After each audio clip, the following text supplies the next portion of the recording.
আসসালামু আলাইকুম। রেশমি সুতা দিয়ে চুড়ি বানানোর আজকে দ্বিতীয় পর্বে আমি এখানে জরি কট সুতা এবং গ্লাস কুন্দন এগুলো দিয়ে আপনাদের চুড়ি ডিজাইন করে দেখাবো। আমি ফেসবুক, ইউটিউব, টিকটক আর বিভিন্ন সোশ্যাল মিডিয়া প্ল্যাটফর্মে অনেক চুড়ি মেকিংয়ের ভিডিও দেখেছি। তার মধ্যে কুন্দনের চুড়িগুলোই সবথেকে বেশি চোখে পড়ে। জরি সুতা বা নর্মাল সুতা দিয়ে কাজটা আমি খুব কম দেখেছি। তো আজকের ভিডিওতে আমি আপনাদের জরি কট সুতা দিয়ে চুড়ি ডিজাইন করে দেখাবো। আমি এটা পিন্টারেস্ট থেকে ইন্সপায়ার হয়ে করেছি। এই সিমিলার ডিজাইনটা পিন্টারেস্টে ছিল। তো প্রথমেই আমি এখানে আঠা দিয়ে নিয়েছি। আমি যেভাবে সুতাটাকে অ্যাড করব একই নিয়মে।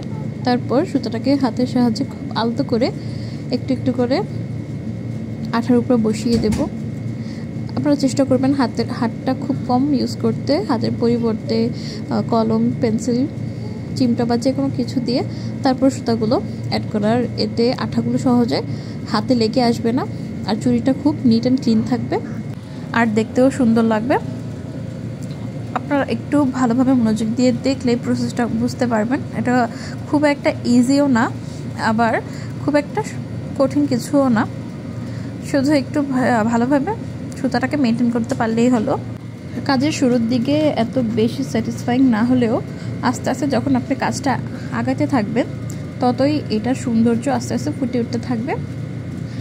যেহেতু এটা আমার ফার্স্ট টাইম, তাই আমি অনেক কিছুই না বুঝে করেছি। তবু আউটকাম খুব একটা খারাপ আসেনি। তবে ইনশাল্লাহ চেষ্টা করব সামনেরগুলোতে আরও বেশি সুন্দর করে করার। আমার সুতাগুলো লাগানো শেষ। এবার আমি এখানে গ্লাস ইউজ করব। আমি এখানে ছোট গোল গ্লাসটা ইউজ করছি। আপনারা এখানে চাইলে কুন্দন ইউজ করতে পারেন। আমার কাছে কুন্দন ছিল, তবে গ্লাসটাতে আমার বেশি ভালো লাগছিল এটাতে।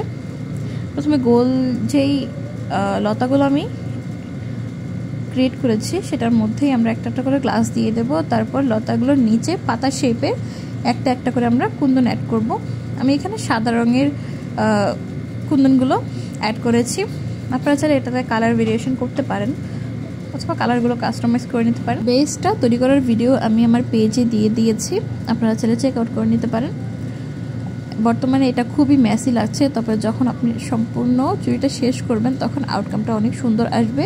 আর এক্সট্রা যে আঠাটা, এটা আসলে ক্যামেরার দিকে তাকিয়ে কাজ করতে গেলে এরকম হয়ে যায়, কিন্তু যখন আপনি নিজে একদম চুড়িটার সামনে নিয়ে কাজ করবেন, হাতের ছোঁয়া খুব কম লাগাবেন, তখন আর এই এক্সট্রা আঠাটা খুব একটা লাগবে না চুড়িতে। এতে চুড়িটা দেখতে অনেক সুন্দর হবে। এই হচ্ছে আমার চুড়িটার ফাইনাল লুক। অবশ্যই কমেন্টে জানাবেন কেমন হয়েছে। Follow for more video.